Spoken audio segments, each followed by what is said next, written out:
və beləliklə İranın zəiflədilməsini Türkiyəyə yönəlmiş təhlükənin başlanğıcı kimi oxuma refleksi formalaşdı Türkiyədə. Bu səbəbdən Ankara üçün İran məsələsi təhlükə zəncirinin bir halqası kimi dəyərləndirilir.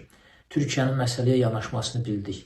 Mən indi istəyirəm bu yanaşmanı bizim rasional və milli baxış bucağından şərh edək. Deməli, Türkiyənin bu ideoloji, emosional həssaslığa söykənən mövqeyi artıq bizə bir dəfə dərs verir.